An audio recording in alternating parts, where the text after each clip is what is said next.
আল্লাহ রে,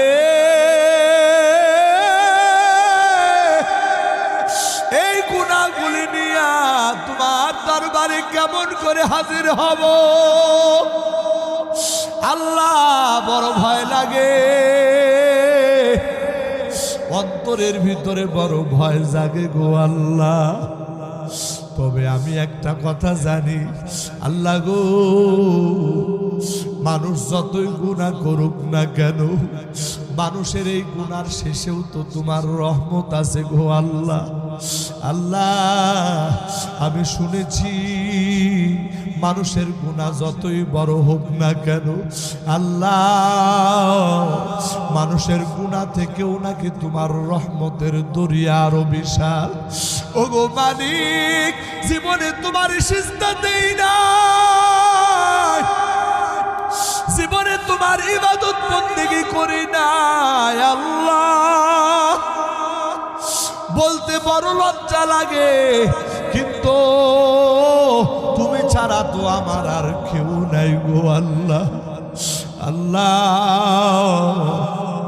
এই নাফরমান বান্দার প্রতি তুমি একটু দয়া করো না।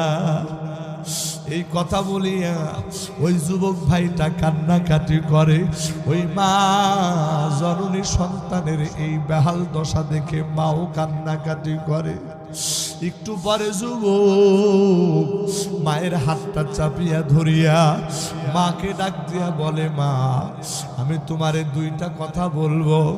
এক নাম্বার কথা হলো গো মা, এই দুনিয়ার থেকে আমার হায়াত যেই কোনো সময় শেষ হয়ে যাবে, যেই কোনো সময় আমি হয়তো বা দুনিয়া থেকে বিদায় নিয়ে যাব। মা গো মা, দুনিয়াতে মানুষ মারা গেলে কোন মুসলমানের কবরস্থানে দাফন করা হয়। ওগো মা, আমি মারা যাওয়ার পর আমারে কোনো মুসলমানের কবরে দাফন করিও না। আমি যে কত বড় পাপী গো মা, আমার পাপের কারণে কবরের মানুষদের আযাব বেড়ে যাবে। ওগো মা, তোমারে দুইটা ওসিয়ত কইরা যায়। এক নাম্বার ওসিয়ত, আমার মৃত্যুর পরে তুমি আমারে মুসলমানদের কবরে দাফন করবা না। দুই নাম্বার ওসিয়ত, ও মা, এই দুনিয়ার সব থেকে নিকৃষ্ট প্রাণী হলো কুকুর।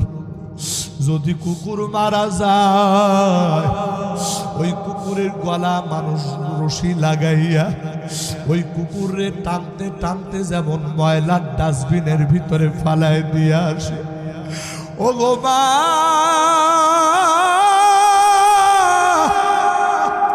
আমি তো ওই কুকুর থেকেও জঘন্য রে মা, ওই নিকৃষ্ট প্রাণী থেকেও আমি আরো জঘন্য গো মা। আমার মৃত্যুর পরে আমার গলার ভিতরে রশি টানায়া ওই নিকৃষ্ট প্রাণী কুকুরের মতো টানতে টানতে নিয়ে যাইবা। এলাকার ভিতরে সব থেকে ময়লার বড় ডাস্টবিনের জায়গা।